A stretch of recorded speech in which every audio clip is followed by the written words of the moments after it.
Hadu dasan na Weikol penlimno ka Sweden ya ka Tunisia.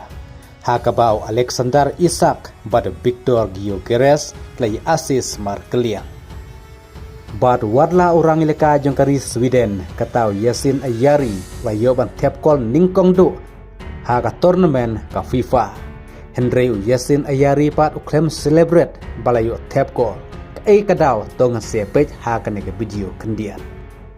Ka Sweden kla penlimno ya ka Tunisia menta ka step ha ka jinglikai ka bandingkong ha ka FIFA World Cup tasnem arajar ponriu dasan no Weikol. Ha ka ba ka Sweden bat ka Tunisia kidon ha ka Group F ha ka ba menta ha ka Group F tang ka Sweden marway ka bala yokur hadu laipoj. Namar ba ka Japan klay yakhaj no bat ka Netherlands damar arkol kumta klay yokur tang mar shipoj. Kadba ka Sweden klapen limno ka Tunisia haka ka Sweden menta klakur laipon kabadona klidu haka michiken pon haka Group F menta. Bat ka itanat haka ne jinlekai menta ka step hapdeng ka Sweden Persia ka Tunisia. Haka ba kirang lekai jeng ka Sweden katau Alexander Isak bat Victor Gyökeres lay asis Markeliang.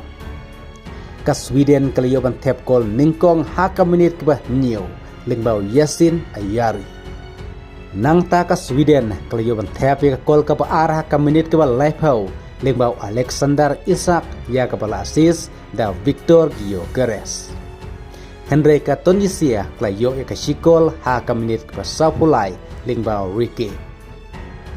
Nang ta ka Sweden kalayo ya kol kebalai haka menit kebah san kendai lingbau Victor Gyökeres ya kepala asis dau Alexander Isak. Nang ta ka Sweden kalayo ekol ke basau haka menit ke prapsau lingbau Matthias Svanberg ya kepala asis dau ju dau Alexander Isak.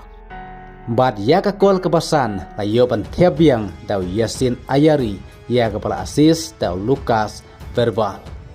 Kum tau Yasin Ayari layo hadu arkol haka ne ka jinlekai menta ka step Persia ka Tunisia. Kabadang dairu ka jingyo tepkol ningkong jong Yasin Ayari haka FIFA World Cup. Henry na du bawlayo ban tep ya kol ka ningkong haka menit ka new. Na kaling jong Yasin Ayari uklem celebrate palayo tepkol namar kadau. Kadai bau Yasin Ayari ularu wadan mikmadan na kamenta ka Tunisia haka World Cup. Namar bau kupajong Yasin Ayari udai na kari Tunisia. Kadba ka kemijong upat kadai na Morocco. Kadba yau Yasin Ayari laka ula heklasan ha kari Sweden. Kumta ula jit ban mi madan na kamta ka Sweden. Wat la ula ban mi madan wat na kamta ka Tunisia bat na kamta ka Morocco. Kumta dei hang neba menta ka step ha ka bawla yo ban tepkol ningkong Persia ya kari kepada jung pajung u. Kum taru day hangne bau Yasin Ayari uklem celebrate setia balayo tepkol. Namar ka day balayo tepkol ningkong Persia ya kari jung pajung u kata Persia eka Tunisia.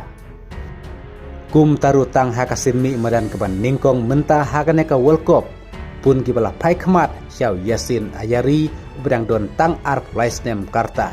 Pelayu bertep hadu arkol marway na kamta ke Sweden.